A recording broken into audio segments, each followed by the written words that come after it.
Muito bom dia, hoje sexta-feira, dia 13/4/2018, está começando mais uma Estação Entrevista comigo, Carlos Roberto. Estamos aqui ao vivo, participe pelo zap 996330027. Agora nossa emissora é TV e Rádio Web Estação 26, levando a você a informação em primeiro lugar. Hoje recebemos aqui em nossos estúdios o Coronel Jean, né, pré-candidato a deputado distrital. Vamos debater sobre a segurança pública do Distrito Federal. E ele vai contar um pouco da história dele para todos nós aqui, compartilhar com você. O programa Estação 26, o programa Estação 26 tem como meta informar a você, eleitor, o melhor para que você possa analisar e fazer sua escolha correta em outubro, ok? Então vamos lá. Começar, Jean, muito bom dia, seja muito bem-vindo à Estação 26. Bom dia a você, meu amigo, bom dia aos seus telespectadores, e agora, né, um fato novo, mas muito legal, aos seus ouvintes, e agora um fato novo aos seus telespectadores, né, isso é uma evolução muito boa, parabéns para vocês pela iniciativa, pelo trabalho e pela conquista, né, que vocês tiveram. Exatamente. Vamos falar a respeito de segurança pública. Antes, só para complementar, parabenizar aí o Yelton, diretor da rádio, né? Um cara que está correndo atrás, guerreiro, viu, Coronel Jean? Uma pessoa do bem, né? Fazendo uma diferença nas rádios comunitárias do Distrito Federal, mostrando como é que se faz, com humildade, com os pés no chão, e levando a melhor informação para os nossos ouvintes e agora telespectadores. Coronel Jean, segurança pública do Distrito Federal. Como você, nesse momento, o que poderia ser feito, o que está acontecendo de fato com a população, o que está acontecendo? Bem, Carlos, olha só. Difícil, hein? Eu queria pontuar algumas coisas, a gente aproveitar, como nós temos um pouquinho mais de tempo que normalmente eu tenho nos outros lugares, para pontuar a minha visão a respeito da segurança pública. É óbvio que essa visão ela não é absoluta. Claro. Eu não sou o dono da verdade. Né? E nem desejo isso. Eu acho que a gente tem que ter essa consciência de que qualquer um que sentar para discutir qualquer tipo de assunto, seja ele na segurança, seja ele para falar das questões mais importantes, seja ele na segurança, seja na saúde, na educação, desenvolvimento econômico, mobilidade, a gente tem que saber que a nossa opinião é uma opinião, e é a opinião no sentido de construir soluções para a cidade, e não absolutamente só criticar. Então, essa é o meu posicionamento. E com relação à segurança, uma das minhas grandes críticas a esse governo especificamente foi uma coisa que a população, do modo geral, não sabe, mas que aconteceu dentro da polícia, uma coisa chamada reestruturação. Esse governo, de forma diferente do que acontece na modernidade, ele centralizou as decisões ao invés de descentralizar. E tirou a autonomia dos batalhões, levando para o nível regional. Veja bem, uma coisa é você ter um comandante regional que cuida de 3, 4, 5 batalhões, certo? Um coronel. Ele continua tendo um comandante lá no batalhão, no caso agora é um major. Mas esse major não tem a autonomia administrativa que o coronel anteriormente tinha. Isso é importante, por quê? Porque o policial, primeiro, digamos assim, o reflexo interno, ou seja, o policial quer alguém com autoridade para lhe comandar. Então, se ele precisa de uma dispensa por algum motivo, o comandante dá aquela dispensa e coloca ele para trabalhar no outro dia. Existe uma aproximação e uma identidade melhor com esse tenente-coronel, comandante da unidade.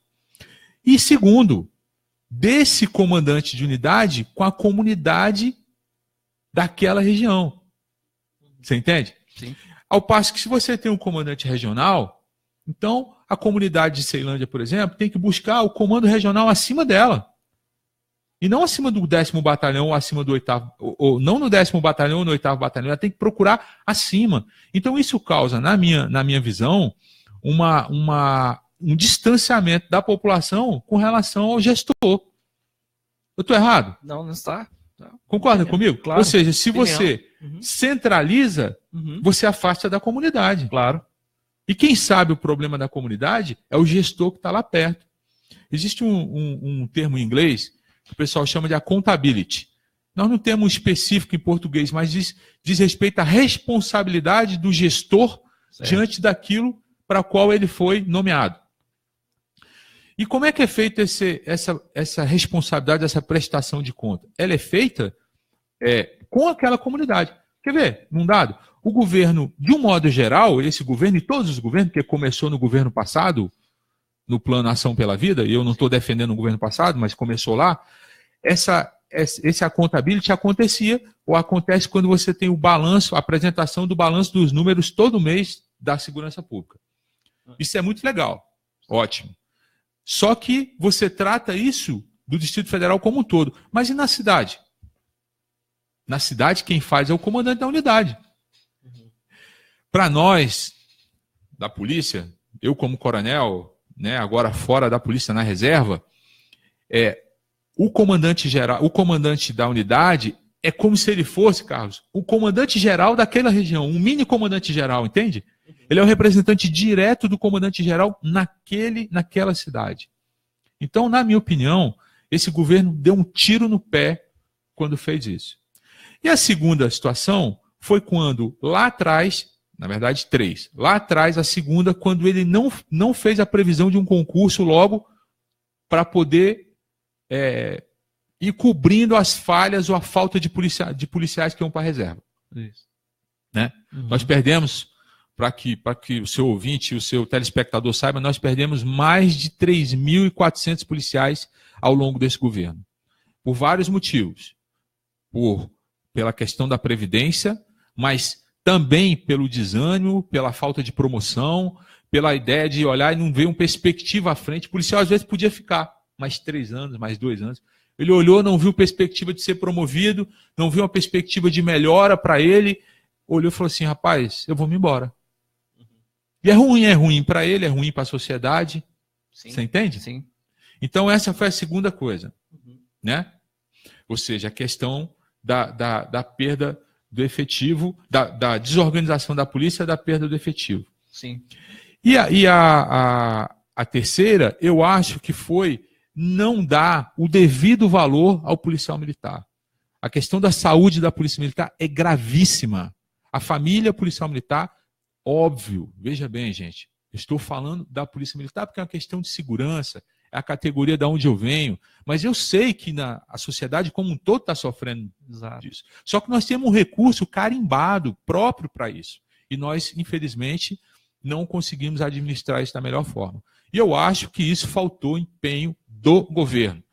Nós precisamos colocar o centro médico da polícia funcionando a pleno vapor para que o orçamento que chega todos os anos para essa área seja cumprido. Então, assim, em resumo, na minha visão, ele cometeu esses erros. Fora a desvalorização com relação à questão do policial civil, que aí todo mundo está batendo nisso, o próprio sindicato da Polícia Civil está batendo muito nisso. Exatamente. Inclusive, situações de delegacias fechadas impedem pessoas de prestarem queixa em relação a furto, roubo, transeuntes, que está acontecendo demais. Os dados estatísticos, Jean, você poderia ter alguma coisa em relação a isso, sobre esses números que o governo implanta no site da Secretaria de Segurança Pública? É a realidade o que tem acontecido nas ruas? Bem, a gente tem visto, o Gaúcho, inclusive, eu encontro com ele em alguns programas, que é presidente do sindicato dos agentes da Polícia Civil, batido muito nessa tecla de que os números não estariam corretos. Particularmente, eu não tenho como afirmar, porque eu não tenho os dados para dizer com absoluta certeza que os números estão certos ou estão errados. O que a gente sente, e isso é o que você sente, e eu tenho andado em todas as regiões administrativas do Distrito Federal. Tenho visitado pessoas, amigos, visitado os parentes. A turma diz o seguinte, olha que interessante, de que a política afasta as pessoas. Eu quero dizer para vocês o seguinte, que a política, no meu caso, é a primeira vez que eu estou participando, só me fez me aproximar das pessoas que eu não conhecia, aproximar dos meus familiares que há tempo eu não via. Ou seja, a política, graças a Deus, para mim, tem sido uma bênção nesse sentido, ou seja, de ver a realidade da comunidade que a gente está visitando. E a realidade que a gente tem visto na comunidade são de pessoas sentindo cada vez mais a questão da violência perto delas. Então, assim, mas os dados estão melhorando. Tudo bem, os dados estão melhorando, mas e a sensação de segurança? Pois é. Tá tendo na verdade, digamos, uma desinformação a respeito. Porque, por exemplo, especialistas da Rede Globo, na hora do DFTV, aí fala, olha, aconteceu isso, isso, isso. Aí o comentarista pega e diz o seguinte, é uma falsa sensação de segurança, mas a população fique tranquila que a polícia está trabalhando. Sabemos que a polícia está trabalhando. Aí, vamos tratar desse assunto. Sim, daqui a pouco eu vou falar um pouco disso. Só para você que está nos acompanhando, a polícia faz o trabalho dela, mas aí, por conta das leis, a justiça vem e solta, né? Então está tendo uma diferenciação em relação aos números que deixam uma grande interrogação em todos os brasilienses. Exatamente, é aquilo que eu falei para você. A sensação que as pessoas têm na rua não é de que como se diz, a violência está diminuindo. A sensação que as pessoas têm na rua é de que a violência ela está aumentando, né? Então, assim, isso é que eu sinto que é uma coisa díspare, né? Assim, díspare quer dizer assim, oposta ao que o governo tem dito. Vamos lá, quer ver? Eu quero tratar um assunto bem legal. Gente, eu vou ser lento para explicar, mas é porque é importante. O governo tem dito constantemente de que a nossa produtividade só aumenta. O que é produtividade? É o número de ocorrências atendidas. Todo mundo conhece o velho da 12 aqui. Todo mundo conhece o Bonina. Verdade. Sargento Bonina é uma sumidade nessa cidade e eu rendo a ele as minhas homenagens, não só a ele, a todos os policiais, mas é porque ele é um símbolo e eu faço isso, eu rendo essa homenagem a ele por conta da persistência, do número de ocorrência que ele atende, do número de prisões, de apreensões. No entanto, Carlos, do ponto de vista de gestão, quando a Polícia Militar, olha bem o raciocínio, começa a ter uma produtividade muito alta, a gente tem que tomar cuidado. Uhum. Porque tem algo errado nisso. Quer entender? Vamos lá. Você vai me ajudar a entender e a explicar para as pessoas. À medida que essa produtividade começa a aumentar demais, significa que o número de crimes ou de situações em que envolve a necessidade da polícia está aumentando. Uhum. Concorda comigo? Sim. Se a gente tivesse com um serviço de prevenção mais forte, com uma situação mais calma, a produtividade estava mais baixa, mas e a sensação de segurança? Mais alta. Exatamente. Porque você não estava tendo ocorrência. Uhum. Se não está tendo ocorrência, você só tem duas coisas. Ou a comunidade não está registrando, ou a sensação de segurança está boa. Quando você tem uma boa sensação de segurança por parte da sociedade, você gera no bandido, no meliante, no sem vergonha que está lá fazendo a coisa errada, você gera nele o sentimento da dúvida. Uhum. Então, se o clima começa a melhorar na cidade, se você começa a ver mais polícia, se você começa a sentir que tem uma presença melhor de segurança, o que acontece imediatamente? O bandido se sente inseguro de agir. Ele pode até agir, mas ele vai ficar com o pé atrás. Uhum.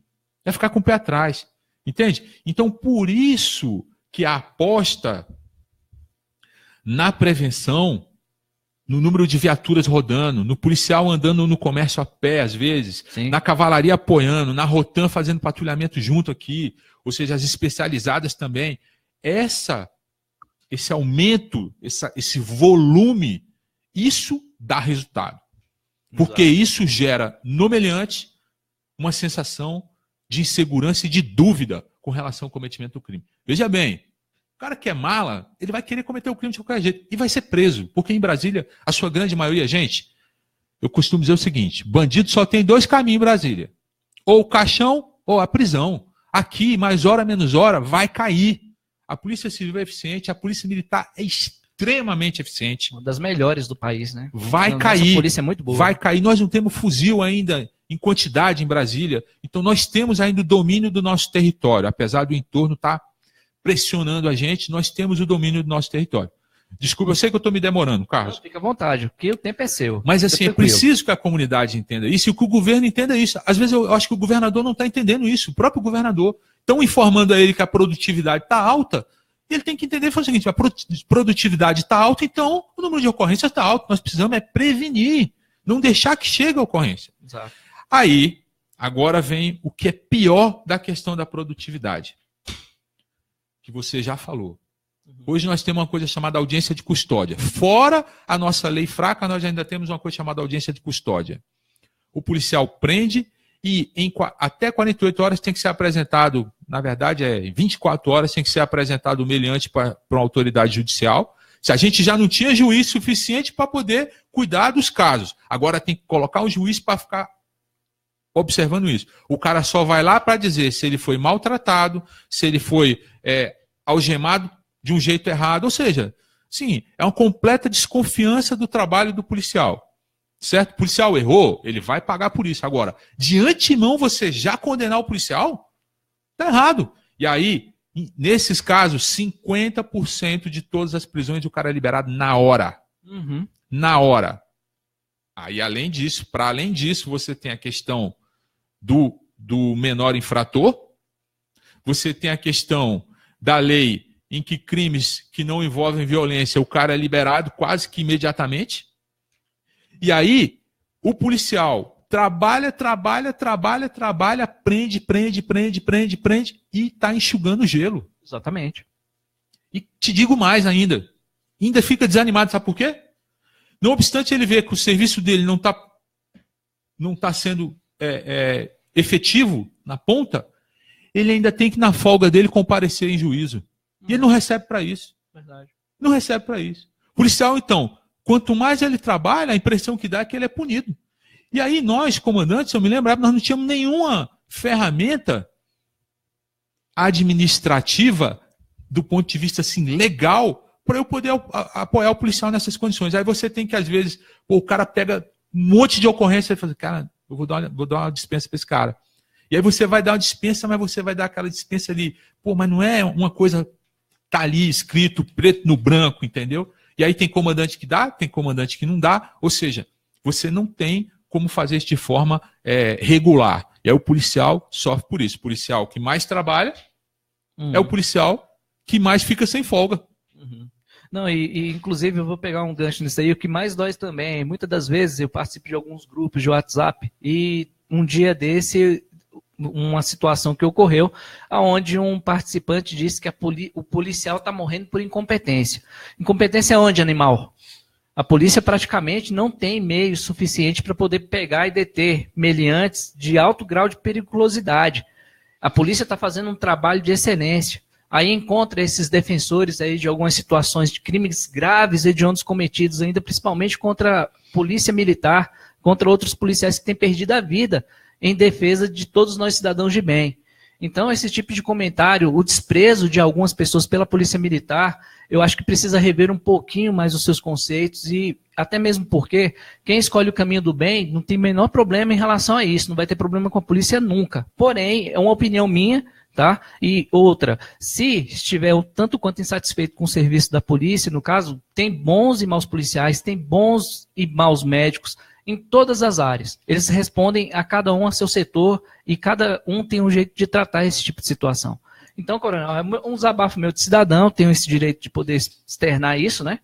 E, assim, essa audiência de custódia, por exemplo, coronel, existe uma possibilidade, por exemplo, assim, de estudar junto com a segurança pública, medidas para anular isso, se fosse possível? Eu acho quase que impossível. Nós tivemos agora no último julgamento de um habeas corpus de uma autoridade no Supremo, e eu assisti o habeas corpus o julgamento inteiro, e num determinado momento, a própria ministra Carmen Lúcia fez um elogio imenso ao ministro Lewandowski por conta da criação, que foi uma ideia dele, da criação dessa audiência de custódia. Ora, se o próprio judiciário, na sua figura maior, entende como sendo assim uma vitória isso, assim, eu queria ver se eles passassem um dia dentro de uma viatura de polícia, uma noite aqui, vem aqui uma noite para Ceilândia, junto com o Getop, trabalhar aqui. Eu queria ver se estivesse na ponta. Né?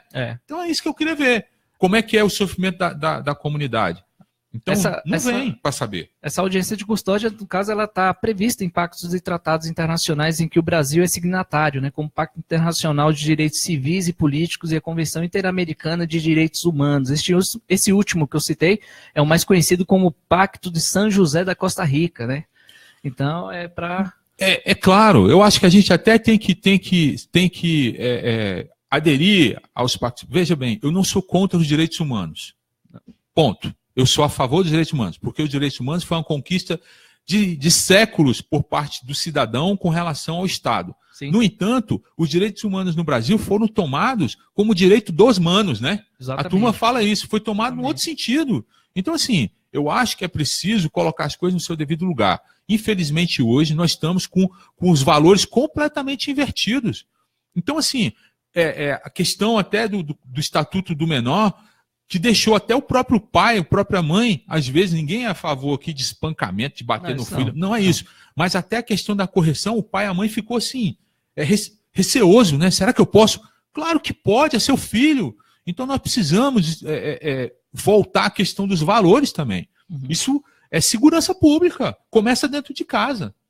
Exato. Sobre os números em relação aos crimes cometidos de 2010 a 2017, fazer um comparativo, você tem alguns dados para poder compartilhar Eu queria chamar a atenção a você, cidadão, de algumas cidades que eu vou citar: Ceilândia, Planaltina, Samambaia, Recanto das Emas e São Sebastião.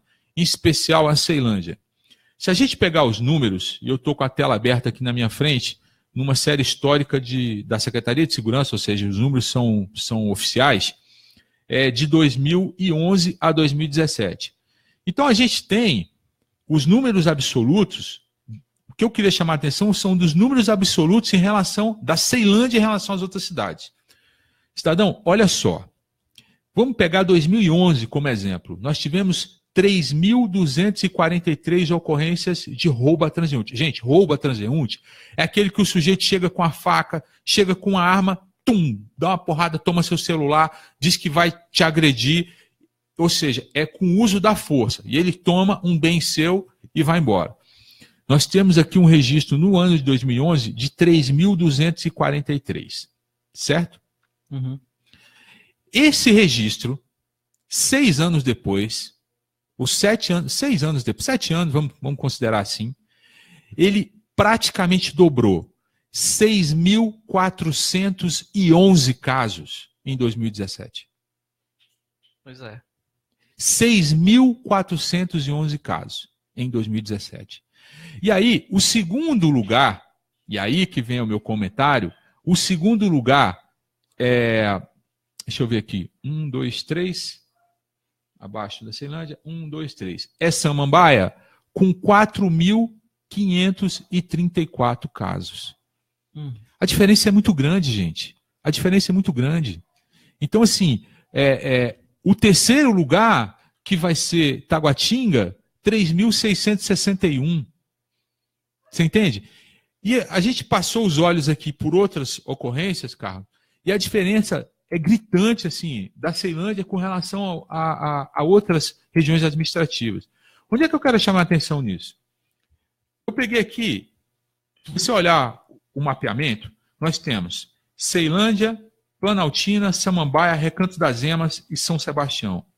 Por incrível que pareça, essas 1, 2, 3, 4, 5 regiões administrativas praticamente têm o grosso total dos problemas, dos grandes números de ocorrências policiais no Distrito Federal. Onde é que eu quero chegar com isso? Acho que está na hora, no próximo governo, a gente pensar nisso e focar a nossa força policial, a nossa força de segurança pública nesses locais. E mais, não só a questão da repressão, da força policial, mas também a questão da prevenção. Nós precisamos criar mecanismos para que o garoto não entre no crime. Sim. Educação, né? Educação. Então nós temos que ter um projeto de colégio em tempo integral para garotos aí até talvez 15, 16 anos.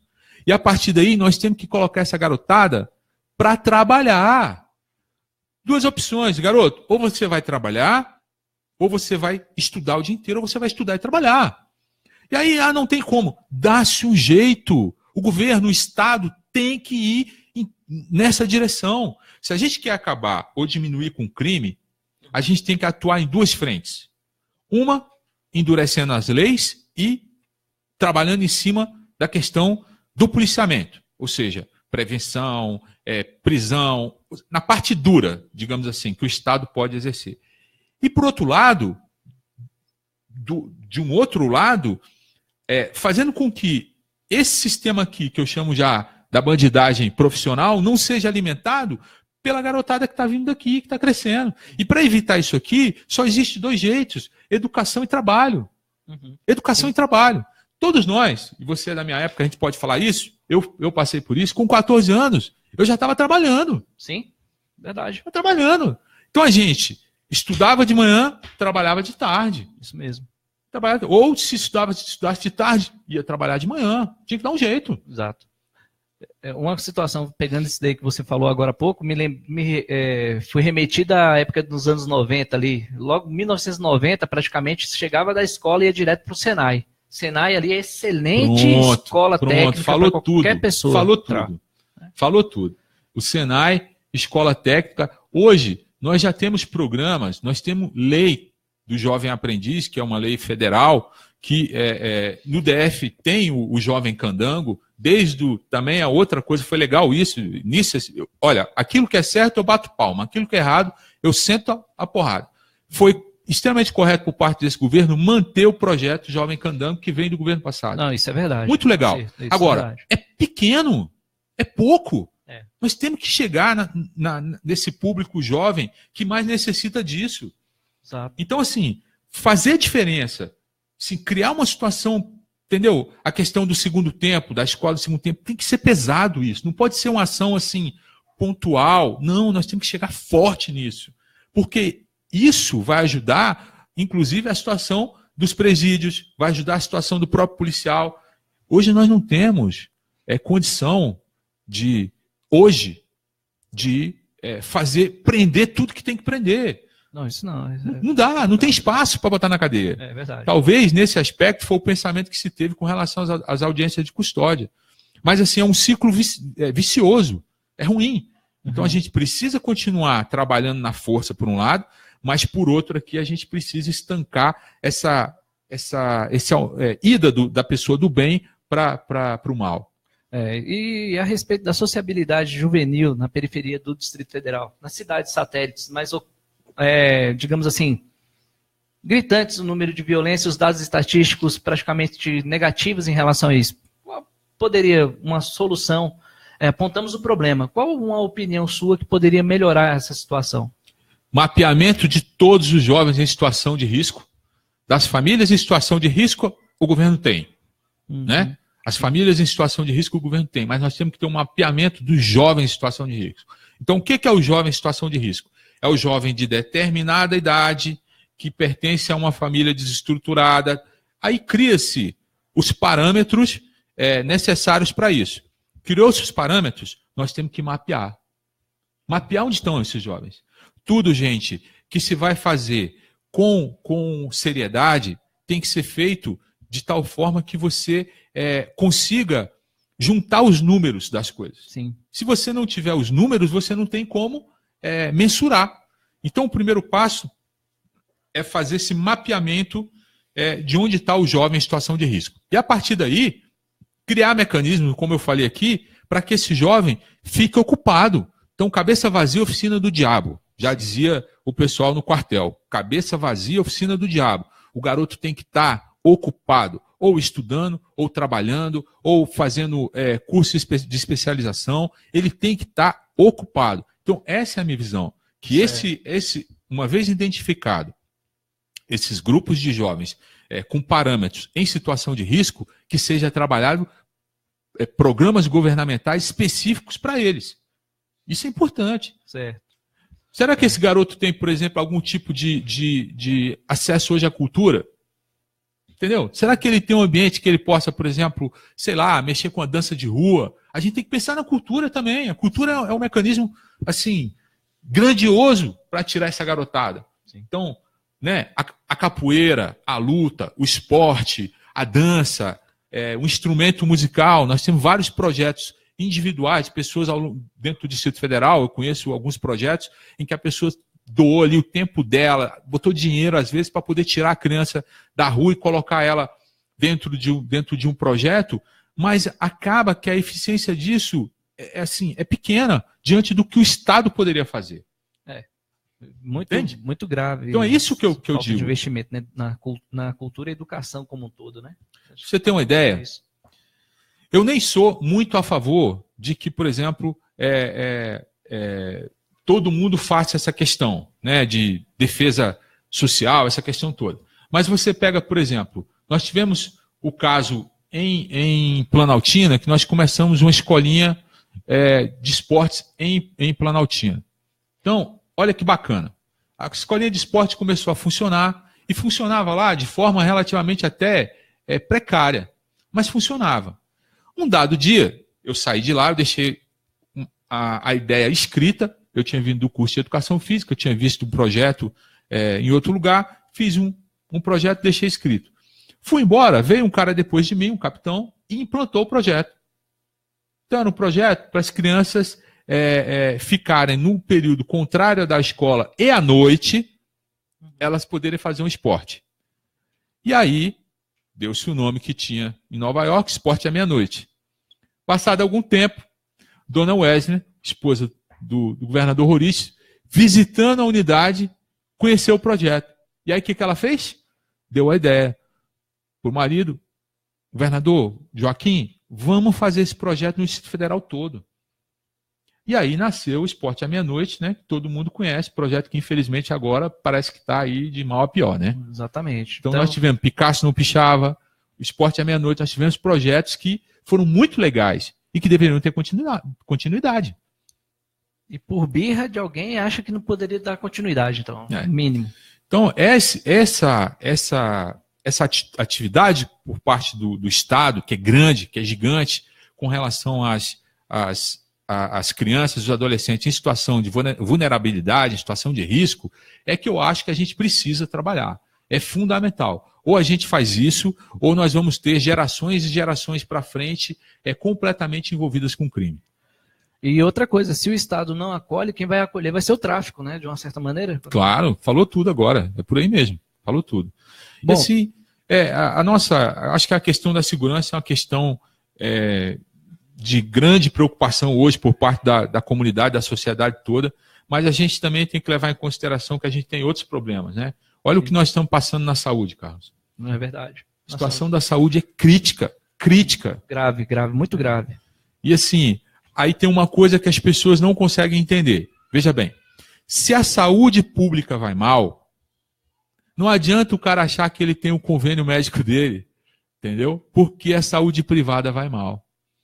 Porque quando você tem a saúde pública sobrelotada, as pessoas que podem, assim, com um sacrifício tremendo, pagar um plano de saúde, elas migram para a iniciativa privada.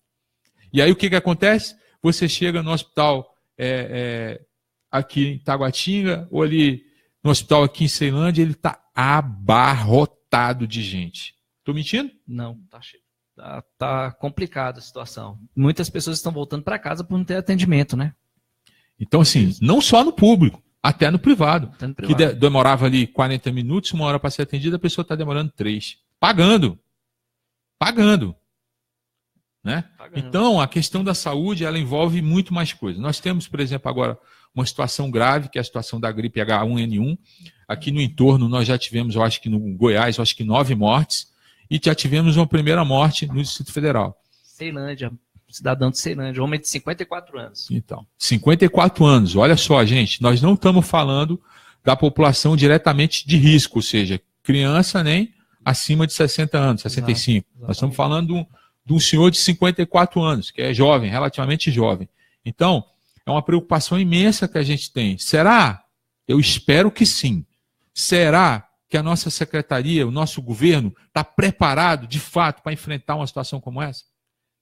Não está. Já está comprovado isso, né? Porque se o hospital está voltando para casa por não ter atendimento, se houver um surto desse agora, como já foi, infelizmente, um cidadão veio a óbito por conta disso, dessa gripe, como é que vai ser? Pois é. Eu tenho um colega que trabalha no Hospital Regional de Taguatinga, o box que era para caber 2 pessoas, olha só, eu não fui lá olhar, mas me disse que tem 12. Nossa, complicado. Então, assim, tem maca até em corredor. Então, assim, muito complicado. Muito complicado. E aí, volta-se àquela questão. será que não tem como, de repente, gastar melhor o dinheiro? Será que não tem como administrar melhor? Eu tenho uma outra colega que trabalha no hospital de base que ela diz que, às vezes, tem muito de um determinado produto e falta luva. Ou tem muito de outro produto aqui e falta aquele. Ou seja, isso é uma administração logística mal feita. Precisa, se não tem jeito de fazer, gente, vamos contratar quem tem. Vamos procurar na área civil, pessoas capacitadas para implementar um programa para fazer isso. Uai. Tem que ter uma forma. Eu não sou especialista nisso, mas eu acredito que tem que ter uma forma de fazer com que a coisa funcione. Exatamente. Pegando esse gancho agora há pouco, é muito simples, é apenas o governo ter a humildade de reconhecer, olha, nessa pasta nós não estamos dando conta, vamos chamar alguém que possa tentar minimizar, chamar um ex-governador, um ex-secretário de saúde, por exemplo, para poder ajudar. Afinal de contas, é cidadão, é brasiliense, por que não? Não, e a iniciativa privada vai atrás também, de um programa, de alguém que estabeleça isso. Agora, né, claro, alguém... eu acho, no meu entendimento, que a administração como um todo ela tem que continuar na mão do governo, do Estado. Não, sim, claro. Mas você pode sim se utilizar de mecanismo da área privada para te ajudar. Exatamente. Né? Então, assim, nós passamos, por exemplo, tudo eu falo que é questão de gestão. E aí, essa é a minha briga com relação à questão da Câmara Legislativa. Né? Sem citar nomes, mas 3 anos e 4 meses e você não vê ninguém batendo, fazendo assim discursos contundentes. Assim, tá ruim, precisa melhorar, tá ruim, precisa melhorar. Olha, fulano morreu lá na Ceilândia com 16 tiros. Você sabe o que é isso? Um sujeito dá 16 tiros no outro dentro da capital da República.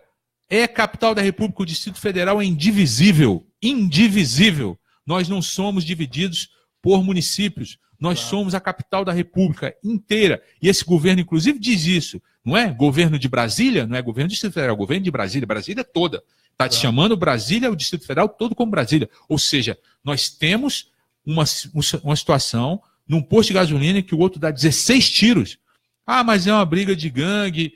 Não importa. Foram executados 16 tiros, entendeu? Dentro de um posto de gasolina, num determinado horário do dia, e você não vê um deputado distrital fazer um discurso contundente contra isso. Está errado. Pouco tempo antes, eu fiz um artigo sobre isso, escrevi um artigo sobre isso. Tiros na Ceilândia, silêncio na tribuna. É preciso que venha a público isso. Esse é o papel do deputado distrital.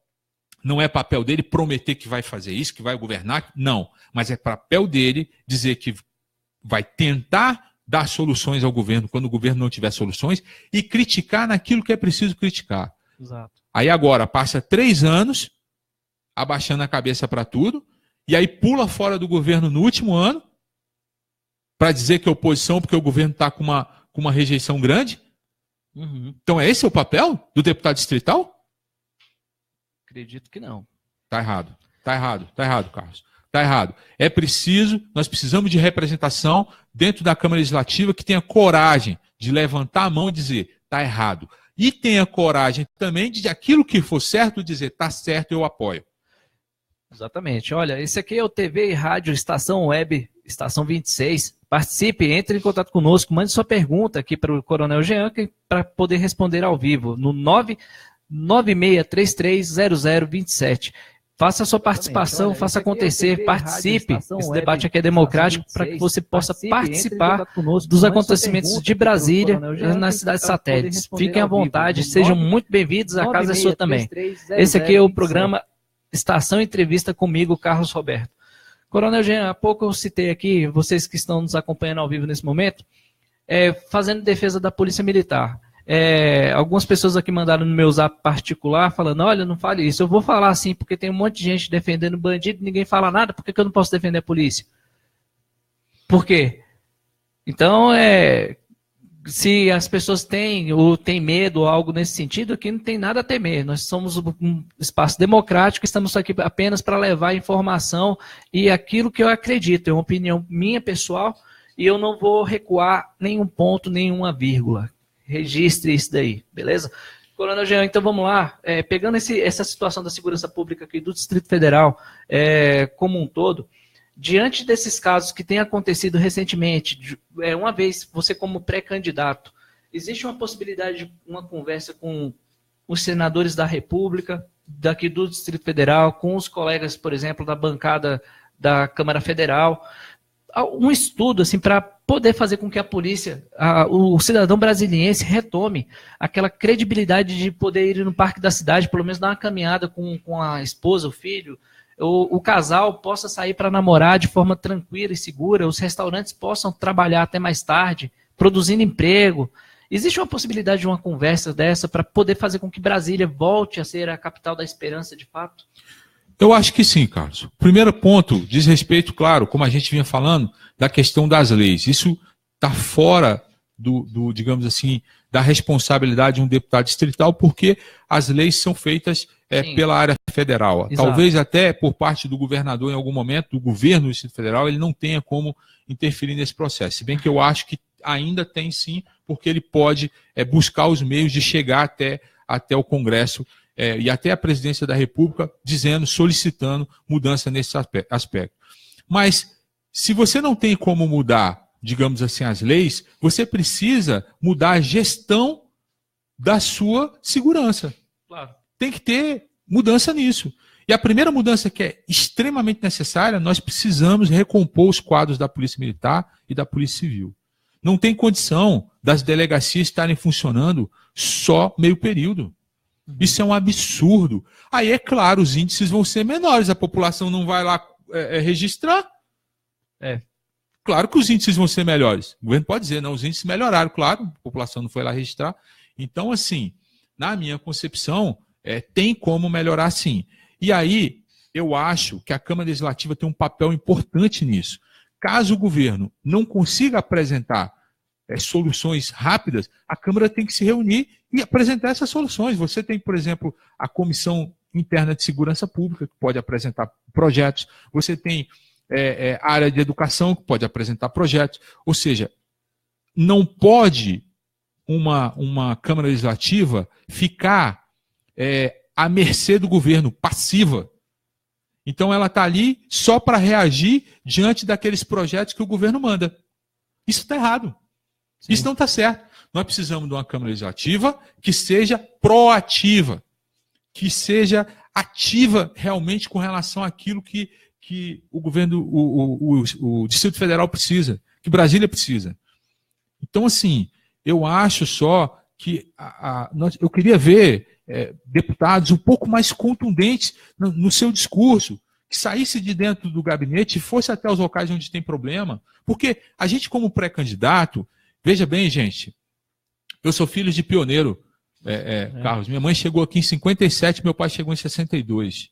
Em 59. Eu sou filho de pioneiros e os meus pais fizeram das tripas coração para que eu estudasse.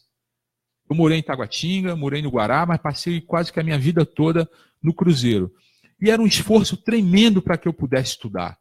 E graças a Deus, por meio do estudo e do trabalho, eu consegui entrar na Polícia Militar, chegar a coronel, o mais alto posto da polícia, e assim, eu tenho um orgulho imenso de fazer parte da minha instituição, de fazer parte da Polícia Militar. Orgulho, patriotismo corre na nossa veia aqui, ó.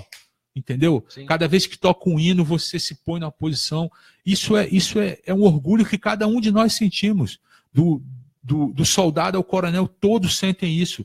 Então, assim, é um orgulho imenso que eu tenho com relação a isso. Mas o que eu sinto é que, às vezes, parece que falta, por parte até dos nossos representantes, esse mesmo sentimento de patriotismo. Não só com relação ao Brasil, mas com relação à sua cidade. Eu nasci aqui, os meus filhos moram aqui, eu vou continuar vivendo aqui. Então, assim, nós precisamos fazer do nosso quadradinho o melhor lugar do mundo. Exato. Esse é o nosso papel, Carlos. É o seu papel, é o meu papel, é o papel do deputado distrital. Nós temos que fazer isso. E é nisso que eu acredito. E é por isso que eu estou dando a minha cara a tapa. Entende? Nós precisamos trabalhar a questão da educação. Não pode haver escola temporária. Nós ainda temos escola temporária com mais de 10 anos de uso. Como é que é temporária com 10 anos de uso? Pois é. Não é? E a visão do deputado distrital não pode ser uma visão restrita. Ele não pode ter uma visão míope, fechada, uma visão para um só local. Como a gente vê, às vezes, o deputado... É claro que o deputado tem que defender as comunidades. Se ele veio daquela comunidade, eu entendo isso, mas ele tem que ter uma visão distrital. Ele é deputado distrital. Ele tem que ter uma visão maior, ele tem que ter uma visão de gestor, ele tem que ter uma visão, ele tem que pensar o seguinte: eu quero ser governador um dia. Exato. Porque eu quero fazer a cidade, ou o Distrito Federal todo, como um lugar melhor. Exatamente. E nós tivemos gente assim em Brasília. Uhum. Verdade. Nós tivemos pessoas com essa capacidade em Brasília. E nós temos que voltar a ter essas pessoas de realização, pessoas de coragem para fazer o nosso Distrito Federal melhor. Eu acho que é isso que está faltando. Exatamente. Olha, esse aqui é o TV e Rádio Web Estação 26. A diferença está no ar. Você que está nos acompanhando agora, já só enquanto você toma uma aguinha, chegou a notícia agora, quentíssima aqui, ó. A Operação Paiol, militar da Aeronáutica e ex-exército estão entre os presos por tráfico de armas. O PM da reserva foi detido, a segunda fase de operação cumpriu 23 mandatos de busca e apreensão no DF e em torno. 5 pessoas no total foram presas no Distrito Federal na manhã dessa quinta-feira, dia 12, durante a segunda fase da Operação Paiol, né, na quinta-feira passada, né, que combate o tráfico de armas. Entre os detidos estão um policial militar da reserva, um militar da aeronáutica e um militar do exército, né. Este último, Pedro Henrique Santana, que foi preso na primeira fase da operação em março, quando 17 pessoas foram pegas. Segundo a Polícia Civil, fazia a recarga das munições e vendia e alugava armas em casa. Isso levanta duas coisas interessantes nessa história. A primeira delas é a questão dos militares. Eu posso garantir para vocês, a justiça militar, Carlos, ela é pesada. Exatamente. Ela é mais pesada do que a civil. Agora, só pegando um gancho antes de você complementar, foi o que nós dissemos aqui. Tem bons e maus policiais. Então, bons e maus médicos. Então... vai rodar. Vai rodar. Né? Vai rodar. Rodou na Polícia Civil, mas eu digo para você, o inquérito sequer vai ficar lá. E ele vai responder, eles vão responder pesado. E tem que responder mesmo. Sim. Eu acho que esse é o caminho natural. Tem que responder mesmo. E a outra questão levantada aí é bastante interessante. Nós temos uma conversa, inclusive, com um amigo, agendada com um amigo de vocês aqui, que trata dessa questão da munição. Ele faz uma tese que eu achei muito interessante, de que o problema não está na arma. De que o grande problema está na munição. De que nós temos que controlar melhor a munição. Então, a recarga de munição... na defesa da tese dele, ele diz que 80% dos crimes são cometidos com munição recarregada. Para quem não sabe, eu vou explicar. Quando você atira da munição inteira, do projetil, você tem o projetil, você tem a cápsula e você tem a espoleta. Normalmente, você aproveita a cápsula para fazer o recarregamento com pólvora, com espoleta e colocar um outro projetil ali. Então, existem máquinas e pessoas especializadas em fazer essa recarga da munição.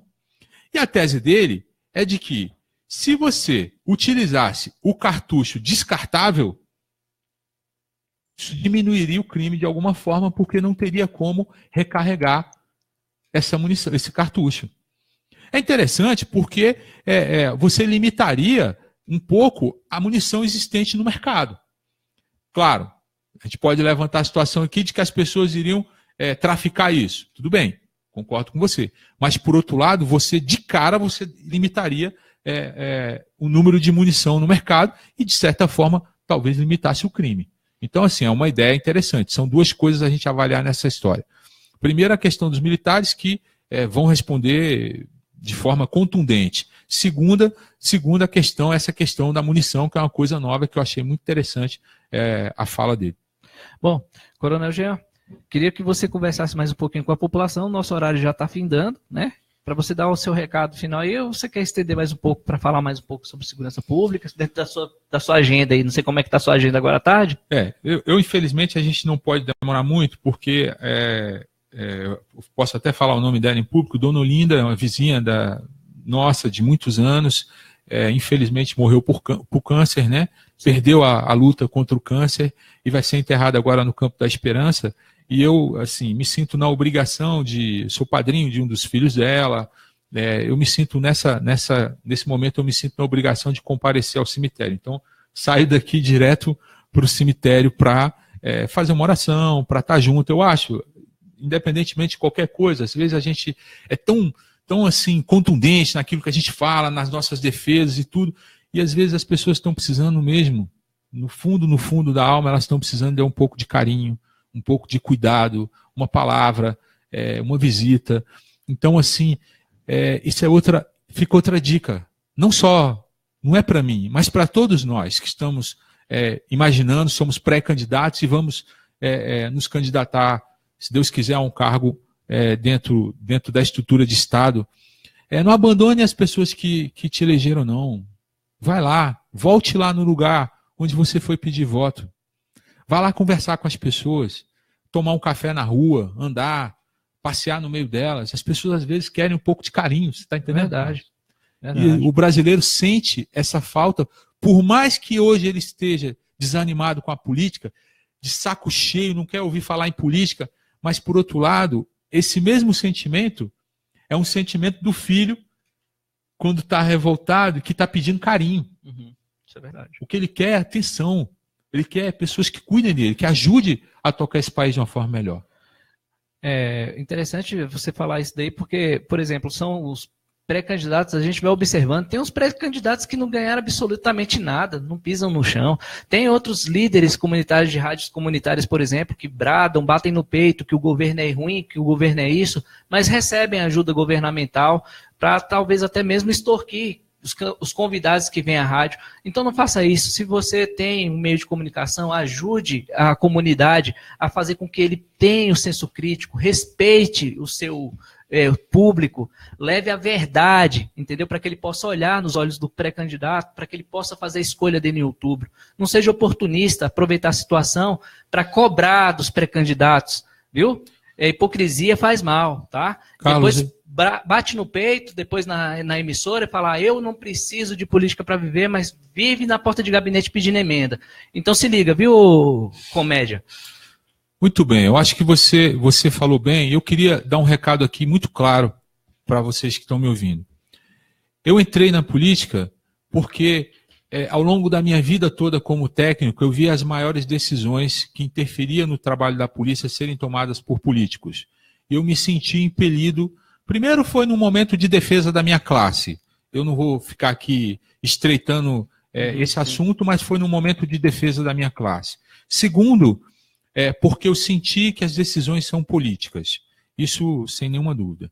E eu digo para vocês, eu faço a minha campanha, essa pré-campanha, que na verdade é uma mini-campanha, mas é uma pré-campanha dizendo que sou pré-candidato, eu não posso pedir voto, mas a gente vai até a população e a comunidade sozinho, gente. Sou eu e a minha assessora, que é minha irmã, de porta em porta, de casa em casa, de reunião em reunião, falando com as pessoas. E às vezes as pessoas nos procuram e falam assim, será que você não tem condição de me pagar para ajudar você? Eu, como líder comunitário, eu tenho 1000 votos. Esses 1000 votos podem se transformar em 4000 votos. Eu digo para você, do fundo da minha alma, eu não tenho nada contra nenhuma liderança, absolutamente. As lideranças elas têm que ser exaltadas. De forma nenhuma. Mas se você tem 1000 votos, se você tem 4000 votos, se candidate. Seja candidato. Interessante essa tese aí. Venha ser candidato. Porque é importante, você vai representar esses 4000 votos que você tem. Agora, não tente vender esses 4000 votos para uma pessoa. Porque às vezes você diz que tem esses 4000 votos e você não tem esses 4000 votos. Sabe por quê, Carlos? Porque absolutamente ninguém é dono do voto de ninguém. Exatamente. Na hora da eleição, diante da urna, é só o cidadão e os nomes dele. Não me venha com essa. Não iluda o seu cidadão que você diz que é líder comunitário dele. Não é por aí. Eu não estou aqui falando que todas as lideranças comunitárias são assim. Existem lideranças comunitárias assim fantásticas. Mas você, eleitor, fique atento a isso. Fique atento às pessoas que estão vendendo o seu voto. E às vezes você sequer sabe disso. E essas pessoas que você tem, às vezes, como líder, estão vendendo o seu voto. Atenção com relação a isso. Atenção com relação às pessoas que se dizem seus representantes e que muitas vezes não são. Então, a nossa campanha é feita de sola de sapato, de caminhada, de conversas nas esquinas, de conversas dentro da feira, de pequenas reuniões com as pessoas que nos acreditam, de oração, que as pessoas precisam de oração, e eu acredito que o Estado é laico, mas as pessoas não são laicas. Nós acreditamos em Deus. E é assim que nós fazemos nosso caminho. Então, a única coisa que eu posso dizer para você, no final disso tudo, telespectador, para as pessoas que vão assistir esse vídeo depois e para todos nós, é que nós precisamos sim de uma cidade melhor, de um país melhor. E para fazer isso, nós precisamos da união de todas as pessoas. E a chance que nós temos de fazer isso é esse ano, com o nosso voto, o meu voto, o seu voto. É preciso a gente acreditar que é possível melhorar esse país. Obrigado pela oportunidade, Carlos. Deus abençoe todo mundo que está aqui dentro desse local, da emissora, do que vocês estão construindo, que é lindo, e abençoe as pessoas também que nos vejam, que vão nos ver depois. Obrigado. Muito boa tarde, eu quero te agradecer, Jean, mas só para complementar o que eu estava falando anteriormente, em relação ao que nós explanamos aqui, a TV e rádio estação 26 Web, nós temos o compromisso de levar a você a verdade. Há pouco eu citei em relação a situações de emissoras de rádio, aonde tentam cobrar de pré-candidatos. Nós não fazemos isso aqui. A nossa prática é levar a verdade unicamente para que você, eleitor, possa escolher o teu candidato, para que o candidato venha até você, possa olhar para você e você tenha uma visão crítica em relação àquilo que você vai fazer a sua escolha em outubro. Então, nós temos o compromisso com a verdade, ninguém aqui está fazendo absolutamente nada de legal. Porém, algumas outras emissoras precisam ouvir a verdade para que tomem um pouquinho de consciência em relação à seriedade que é um trabalho de comunicador, de levar a verdade a você, telespectador, e o respeito por você. Por isso, o nosso programa Estação Entrevista comigo, Carlos Roberto, tem um compromisso de levar a verdade. Eu agradeço a você pela audiência, pela paciência, que Deus os abençoe, um excelente final de semana e até sexta-feira que vem com mais um programa Estação Entrevista. Fiquem com Deus. Tchau. Amém. Legal,